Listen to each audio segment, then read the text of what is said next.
తెలంగాణ రాష్ట్ర వ్యాప్తంగా ఆశా కార్యకర్తలు కోటిలో కమిషనరేట్కు మెమోరాండం ఇవ్వడానికి వెళ్తున్న క్రమంలో మిర్యాలగూడ ఆశా వర్కర్లను పోలీసులు తెల్లవారుజామునే హౌస్ అరెస్ట్ చేశారు.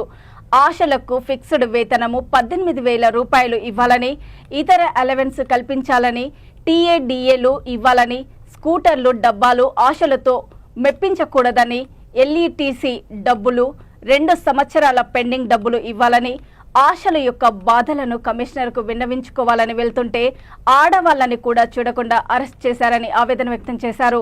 వారితో పాటు మద్దతునిచ్చిన సిఐటియు నాయకులు Mallu Gautam Reddy, lions club main కార్యదర్శి బిఎం నాయుడులను అరెస్ట్ చేశారు.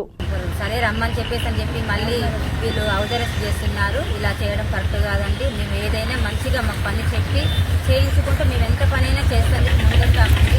కానీ మాకు డబ్బులు తక్కువ ఇస్తున్నారు, మాకు ఇంట్లో ఇబ్బంది అవుతుంది. అందరికీ అవసరాలు ఉంటాయి కదా, ఇప్పుడున్న రోజుల్లో అందరికీ ఉన్న ఇచ్చే అమౌంట్ ఏది సరిపోవట్లేదండి. అందుకని చెప్పేసి ఇలా చేయడం సరికాదని మా ఆశాలందరి తరఫున మేము ప్రభుత్వాన్ని విన్నవించుకుంటున్నాము. దయచేసి మాకు అందరికీ ఒక ఫిక్స్డ్ వేతనం అంటూ ఇచ్చి మమ్మల్ని ఆదుకోవాలని చెప్పేసి అని మేము కోరుకుంటున్నాము. కేసీఆర్ గవర్నమెంట్లో ఆశా వర్కర్ల జీతం పెంచుకోమని చాలా ఎదురు చూసినాము. ఆ గవర్నమెంట్ న్యాయం చేయలేదు. రేవంత్ రెడ్డి గారికి ఓట్లేసి మేము గెలిపించినాము. ఈరోజు రేవంత్ రెడ్డి గారు మాకు ఫిక్స్డ్ వేతనం నిర్ణయించి మా కష్టాలను ఆదుకోవాలని కోరుకుంటున్నాం. పట్టణంలో 15 మంది ఆశా వర్కర్లు వారు టీఆర్ఎస్ ప్రభుత్వంలో ఎన్నో ఆశలు పెట్టుకొని ఎన్నో జీతాలు పెడతారని చెప్పేసి ధర్నాలు రాష్ట్రారోపణలు చేయడం జరిగింది. దానికి గాను మరి పోయిన ప్రభుత్వం కొంచెం చొరవ చూపించి కొత్త మొత్తంలో వేతనాలు ఇవ్వటం, అదేవిధంగా కొత్తదనం కోరుకోవడం అనేది సర్వసాధారణం. మరి ఇప్పుడు వచ్చిన ప్రభుత్వానికి అందరూ కూడా అండగా ఉండి ప్రభుత్వాన్ని గెలిపించి ఆశా వర్కర్లు మరి మన భారతదేశం రావడానికి కూడా మన పోరాటంలో వచ్చింది.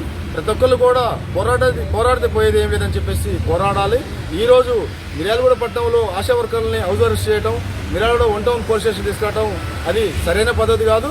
మరి అందరూ కూడా అర్థం చేసుకోవాలి. ఎందుకంటే 9,000 రూపాయలు అంటే ఆటో ఛార్జీలు అవుతున్నాయి 1,000 రూపాయల దాకా. మరి ఇల్లుని చదువుకోవడం చాలా కష్టంగా ఉంది. కాబట్టి మరి లయన్స్ క్లబ్ ద్వారాగా ఈ విషయం తెలవగానే ఈ 15 మంది కూడా మేము టిఫిన్ ఇవ్వడం జరిగింది. ఇదే విధంగా మరి ప్రభుత్వం అర్థం చేసుకొని వీళ్ళకి ఫిక్స్డ్ దరిదాపుగా ఒక 20,000-25,000 రూపాయలు చేస్తే బాగుంటుందని చెప్పి కోరుకుంటూ లాంగ్ లీవ్ లైన్ ఇచ్చాం.